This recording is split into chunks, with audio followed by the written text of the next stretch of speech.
upgrading the Mu Yanling Celestial Wind Planeswalker deck.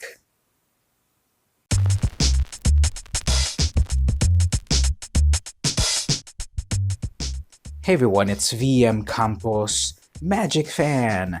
I've got another Planeswalker upgrade video for you. We're going to focus on Mu Yanling Celestial Wind. Now this is the short version of the video. I'm going to cover upgrading the deck, yes, but if you want the sideboard, the full deck list, and amazing, more expensive upgrades, head on over to my Patreon, patreon.com/vmcampos, and for as little as $1, you can get access to the full exclusive video. I think it's worth it. If you go to the $2 range, I'll actually mail you some vintage Magic cards. No, not a Black Lotus. But if you can't subscribe at the moment, no worries. Enjoy the shorter version of the video. This video is for beginning to intermediate players of Magic the Gathering, those that have picked up a Planeswalker deck and want to upgrade it to be a little bit more powerful. I'm going to focus on common and uncommon cards from Core Set 2020. You can make an amazing deck from the full history of Magic cards, of course, but as a newer player, you might not have all the cards. So I'm going to focus on the most recent set, the latest and the greatest, Core Set 2020.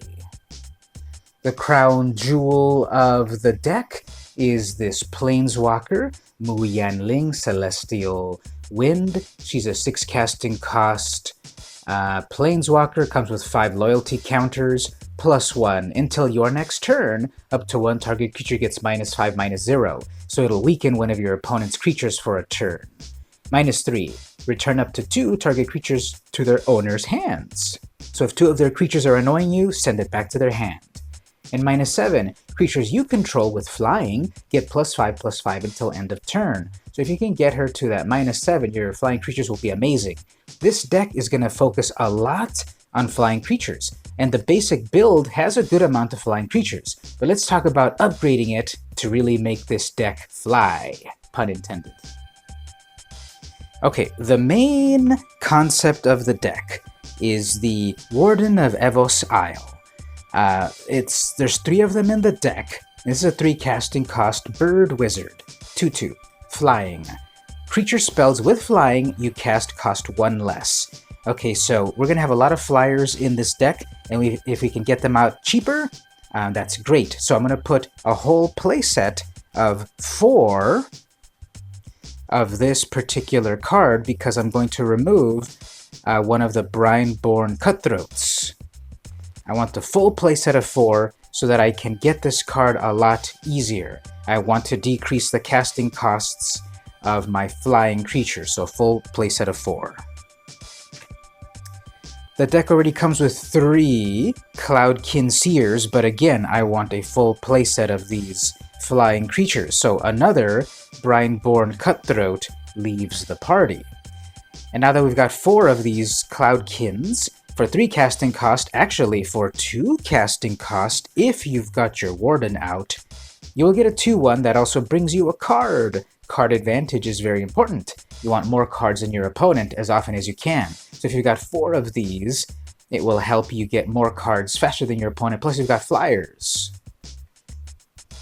Okay, not a very high casting cost at all is the Spectral Sailor. For only 1 mana, you get a 1/1 with flash, so you can cast this flyer on your opponent's turn.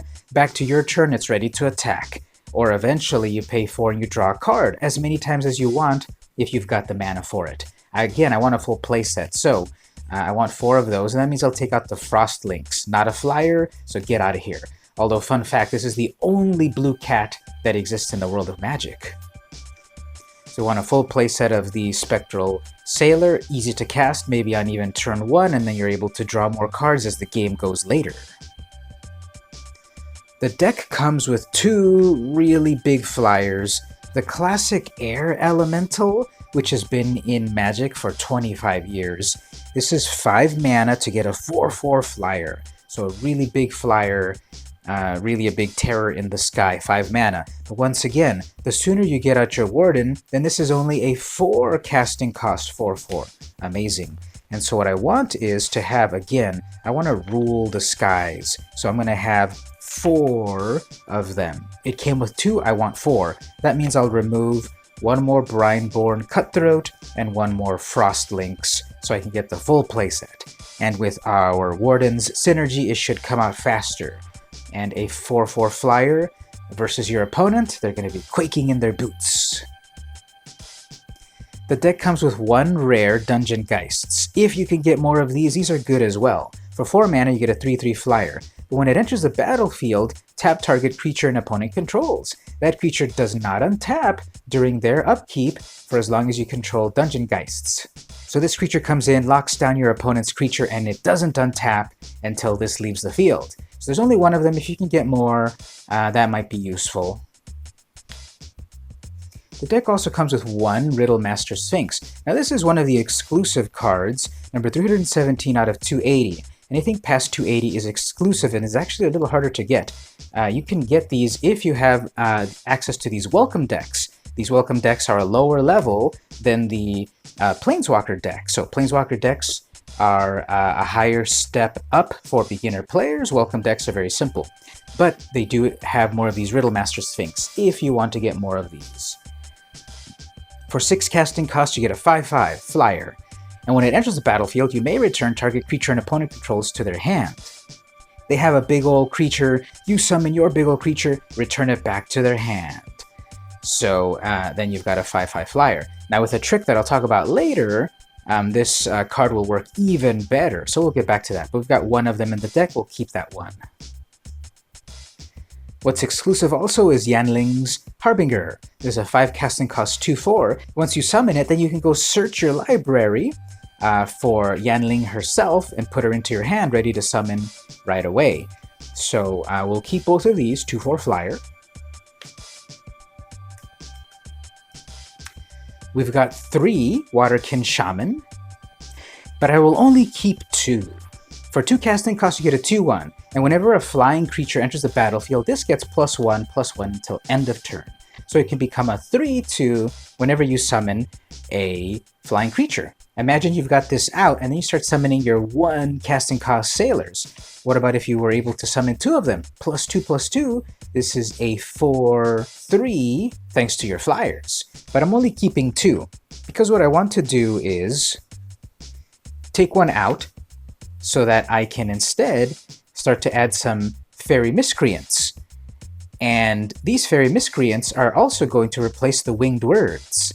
So I'll take those out, so instead to have a full playset of Fairy Miscreant. This is a brand new addition to the deck. 4 of these, also for 1 casting cost, you get a 1/1 flyer.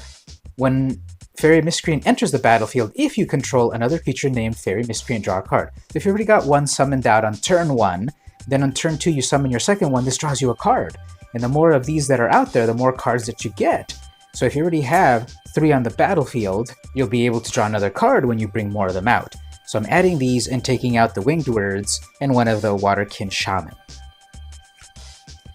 I'm going to keep as is the Celestial Messenger, another exclusive card, number 287. 3/2 for 4. Flash flying, and it gets +1 as long as you have your Planeswalker. So if you do have Mu out already, this will actually be a 4/3, and it's got Flash, so on your opponent's turn, you can cast it, and then when it's back to your turn, it's ready to attack. So I'll keep all 4. The deck has 25 islands. You can actually cut it down lower, and I'll leave that to you if you're comfortable with that. You might even be able to go to 22 lands, so you can put more of these other cards. You could probably safely go down to 24 lands, and maybe put in another Dungeon Geist. But again, this is one of the rare ones. And this build focuses on common and uncommon cards from Core Set 2020. So there you go, that was the upgrade to the Mu Yanling Planeswalker deck. Are you looking for sideboard? Are you looking for other upgrades? I got you. Head on over to my Patreon, patreon.com/vmcampos, and you'll get access to all my Planeswalker upgrade deck techs. So if you go there for $1, you'll be able to see the full deck list, the sideboard, and the big money upgrade, as well as other transformative concepts for the deck. and all of that for only $1. If you can't contribute at the moment, hopefully this video helps you figure out how to upgrade your own Mu Yanling Planeswalker deck. Well, this has been VM Campos. Don't forget to subscribe, to like, to share, and all of that, and I'll see you in the blind eternities.